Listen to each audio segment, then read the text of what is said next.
Do you need a walker or cane to walk more safely?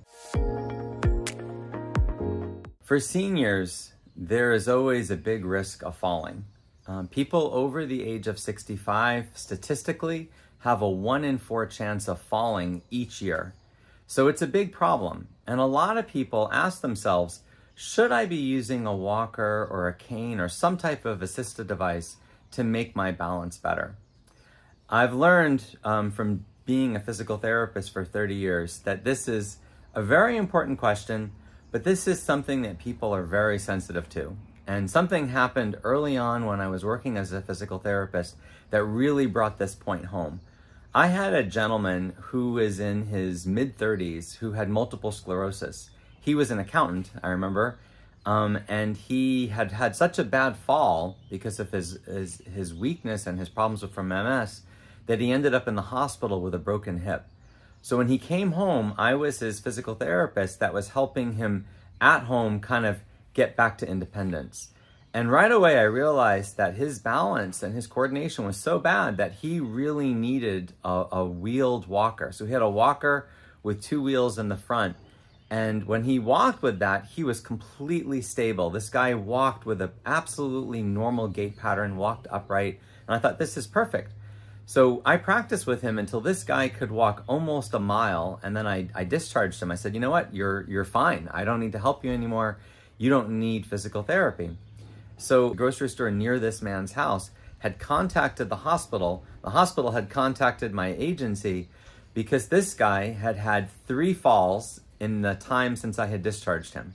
And 2 of those, he ended up going by ambulance to the hospital because he was bleeding so badly. So I called the guy up and I said, hey, this is Doug, your therapist. I heard you fell a whole bunch of times. I heard you knocked over a big stack of cans. That's why the manager had tried to contact us. And he said, yeah, I had a couple of bad falls. And I said, I don't understand this. You're walking so good. We walked a mile. How could you possibly, have fallen? And he said, yeah, I'm not using the walker. I said, yeah, I'm not going to be caught dead outside my house with that walker. I'm too embarrassed. I can't have people seeing me walk with that walker. So this really drove the point home for me. I had a big realization that day that a lot of people, I could recommend exactly the right assistive device that would allow them to walk better.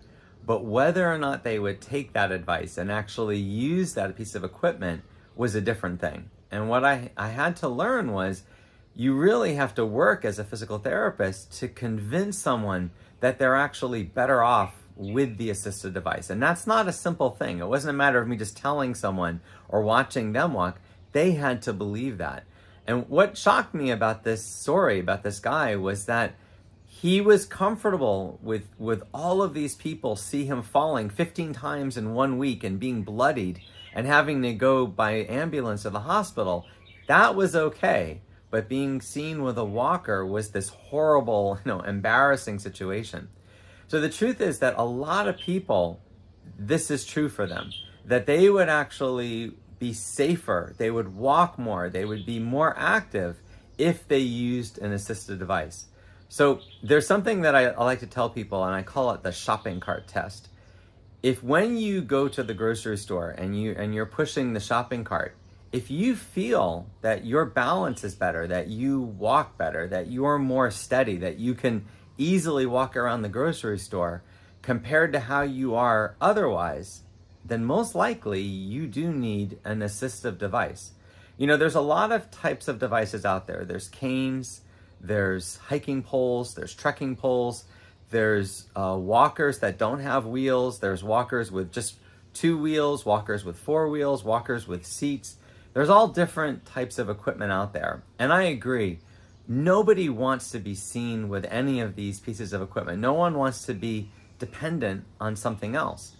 But the truth is, if you're not able to walk safely or with a normal gait pattern without one of those devices, then you're actually hurting yourself. Because if you can walk better with a walker or a cane, you're going to walk more with it. If you can go out for an exercise walk every day and feel comfortable doing that, and safe, and you do that, your walking will actually get better. Your balance will get better. Your strength and endurance will improve, and you'll better be able to maintain your ability to walk for more years of your life.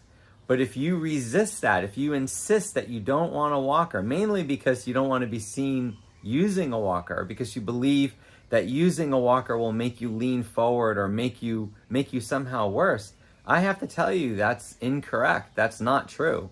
Walkers don't make people lean forward. Walkers don't make people have more disability. What they do is allow people to walk more safely and walk more. And sometimes people use a walker just temporarily to get their strength and their endurance back, and then they can get rid of it. Having to use a walker just means that you're trying to be more safe. You're trying not to fall when you're walking. And I would hope that you're getting more exercise. So the bottom line is, if the shopping cart analogy, if when you walk with a shopping cart, you feel safer and better when you walk, I highly recommend that you look into getting some type of an assisted device. You can talk to your doctor, you can find a physical therapist, family, or you can just get one on your own and see how you feel. This video is not meant to recommend a certain type of equipment to each of you that might watch it, but I can tell you, if using the shopping cart makes it easier, then you really should consider getting some type of assisted device to make you safer when you walk.